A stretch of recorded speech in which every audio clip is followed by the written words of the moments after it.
For the first time in history, a former US president will face a criminal trial. Mr. Trump will have to attend the entire trial in person. And if convicted, he could be jailed for 4 years for each of the 34 charges. You know, just being here and being part of this moment is slightly surreal. That is because inside that building, history is being written. On the 15th floor, prosecutors are presenting a criminal case against a former president of the United States.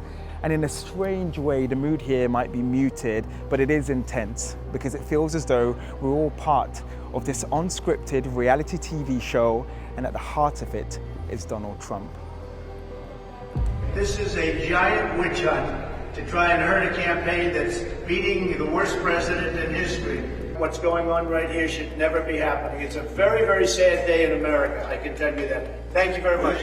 Unlike his presidency, where he often wrote his own scripts, this story is in fact being written by a colourful cast of characters who will take the witness stand, including this adult film actress, Stormy Daniels. I got invited to go back to his suite, to meet, and then with the presumption of going down to dinner. I never thought in a million years that it would lead to what had happened, She is the woman at the centre of this scandal, and I spoke to her last year about that alleged sexual encounter with Donald Trump, which she told me began in July 2006 at this charity golf event in Lake Tahoe, just a year after he had married Melania, his third wife.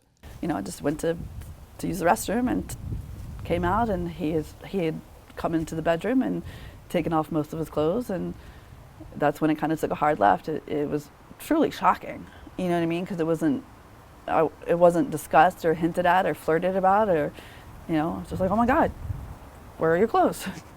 And then I just felt really ashamed and felt really stupid, you know what I mean? Because I didn't think that's what it was about, and I'd spent so much time getting comfortable and chatting, and, I was just caught off guard, and I wasn't expecting that. A lot of people make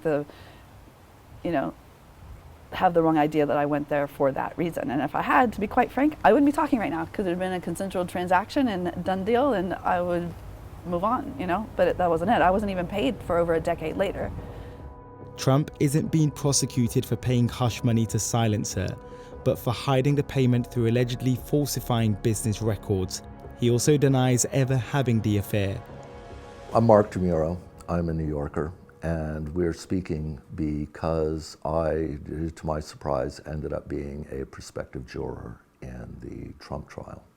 He was one of 200 would-be jurors who were summoned to court but was later excused from the case.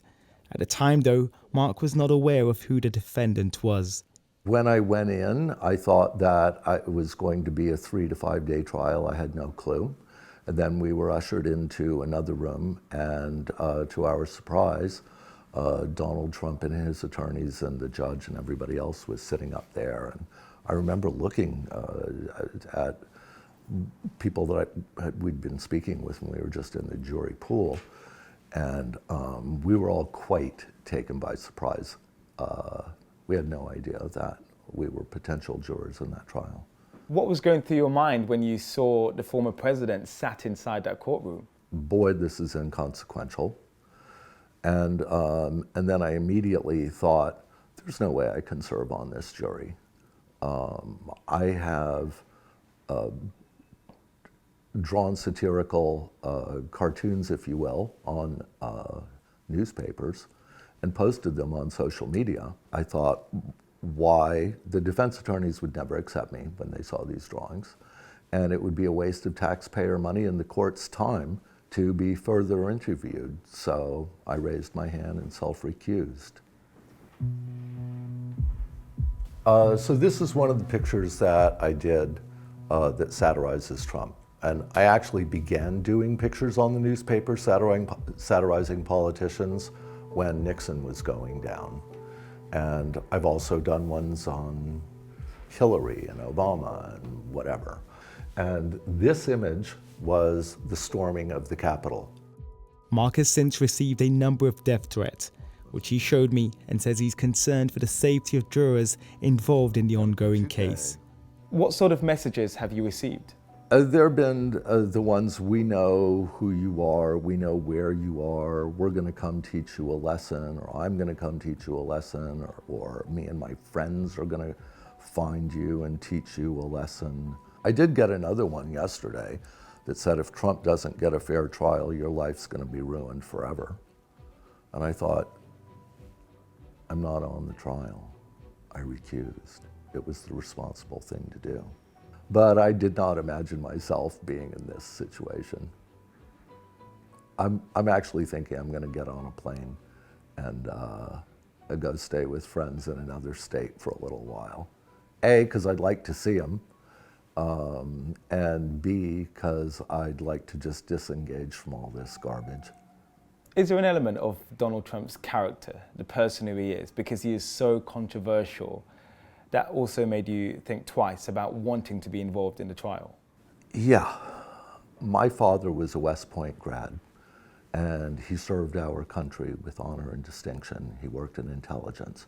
So I come from a military family. I grew up Republican. However, the first time I heard Trump demean John McCain, a man who had served our country and who was held as a POW, and then came back and served our country again, working in government, I thought it should have been over for him in politics at that point. Why are you so concerned about those jurors who are currently involved in this case? Because the people who support Trump do so to such a degree that they feel that anything that could compromise their man's chances to be reelected is an assault on them as well, and therefore they are willing to assault these people on his behalf. I hope that they are taking whatever precautions are necessary to secure these people and protect them.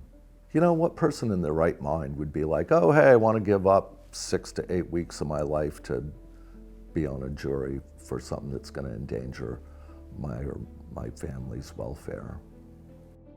Unlike the UK, jurors' names are typically on public records in the US, but the judge overseeing proceedings has ordered lawyers and the media not to disclose their identities.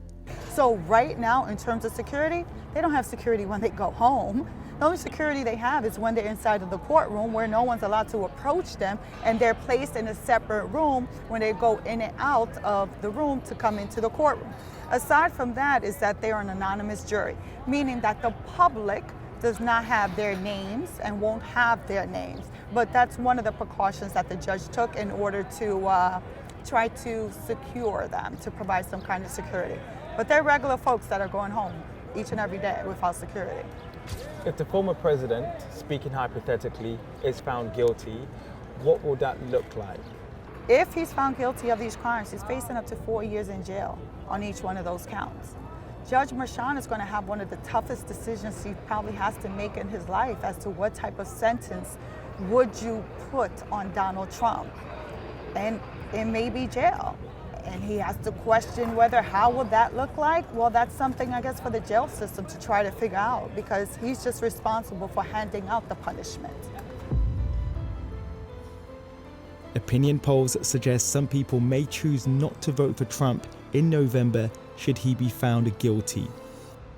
I asked a senator supporting President Biden about claims that the high-profile case is an attempt to interfere with the upcoming election. Unless you're voting for Joe Biden, you are working for Donald Trump, and that's very clear.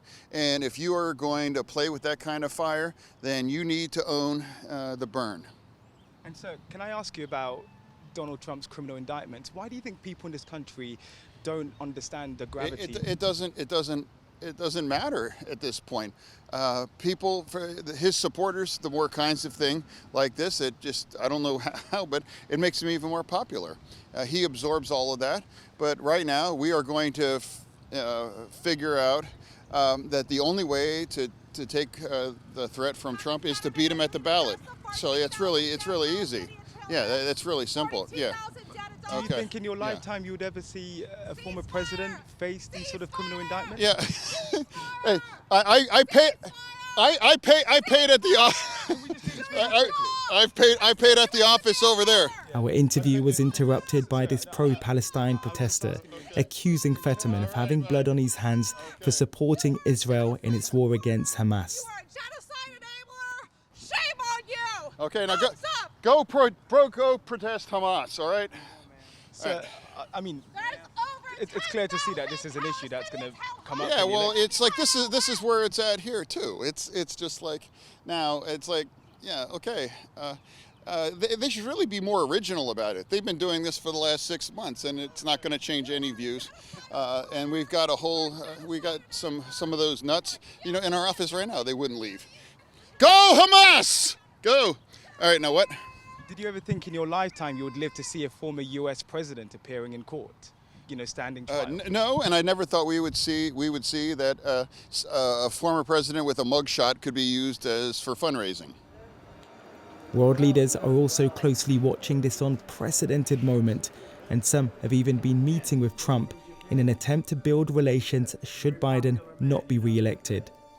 The UK's Foreign Secretary, David Cameron, also recently had a private dinner with him at his home in Mar-a-Lago. Biden, meanwhile, claims Trump's foreign policies would be a disaster for America, especially Ukraine. You avert disaster around the world if you stop Putin succeeding in Ukraine. And the cheapest, most efficient way to show that the West is still up for it, is still capable of defending democracy, freedom, boundaries, rule of law, is for the Ukrainians to win. I've come to this event in Washington, D.C. to meet former Prime Minister Boris Johnson at the Centre for European Policy. He's here to rally support for Kyiv and tells me we're in an era of increasing instability, especially as the election draws near. I think that we're at a very critical moment for the West and for the world, and you've got democracy under threat, and particularly in Ukraine, and clearly Israel is the only democracy in the Middle Eastern region, and so I think it's very, very important that we stick up for it. And what I really think is that both US presidential candidates do get that. In spite of all the stuff that you read, all the anxieties we have, I think when it comes down to it, America will do the right thing, having exhausted all the available alternatives, as America always does. Back in Manhattan, Donald Trump's future is on the minds of his supporters.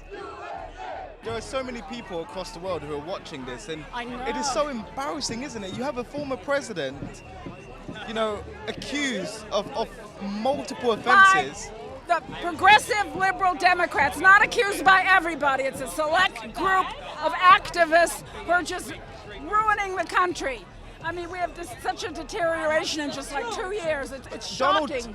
Donald Trump is loving this, isn't he? I think he might be. In a way, no, because it's an awful thing.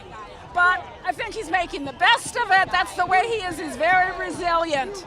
And his contributions have gone way up. They're turning him into a martyr. And this country supports people who are mistreated, wrongly accused. So I think it's going to backfire on the Democrats. But he did not want this to happen. It's awful. I want him held accountable, but I have great concerns that if in fact Donald Trump is locked up in an institution, that he would sell or give away national security secrets for a bag of tuna or a book of stamps. My bigger concern is the protection and safety of America. So let them put him under a very serious home confinement situation. It's hard to believe he was once Trump's personal attorney. I recently interviewed Michael Cohen as he once again testifies against his ex-boss, who he claims told him to pay off Stormy Daniels during the final weeks of the 2016 presidential race. There are a multitude of individuals that have given testimony, all of which corroborates my statement. There is enough documentary evidence to, again, prove exactly what the DA wants to prove. Trump has repeatedly attacked his credibility, calling Cohen a liar. Cohen is a lawyer, represented a lot of people over the years. Now, I'm not the only one. And wasn't very good in a lot of ways in terms of his representation, but he represented a lot of people. But he puts in an invoice or whatever, a bill, and they pay and they call it a legal expense. I got indicted for that. You need Michael Cohen in order to prove these charges, in order to prove Donald Trump's guilt beyond a reasonable doubt. Does he have credibility issues? Absolutely. Mainly because he pleaded guilty, having to deal with campaign finance fraud? Yes. But why did he plead guilty to those charges? What did he plead guilty to, and for what purpose? It was exactly for the actions that he engaged in for Donald Trump. So that may even help to make him even believable because he pled guilty for something having to deal with Donald Trump. What prosecutors are going to do, calling other witnesses to try to corroborate what Michael Cohen is saying. And let's not forget, Michael Cohen has an audio recording of a conversation, a meeting he had with Donald Trump about money being paid, not to Stormy Daniels, but to another person that had came out about having a extramarital affair with Donald Trump. No sitting president or former has ever faced prosecution in the middle of an election campaign. It's difficult to say how this will all end or even play out in the court of public opinion because there has never been anything like it before. But one thing is for certain, the outcome will have huge implications for Donald Trump as he battles for the White House as well as the stability and future of America's democracy.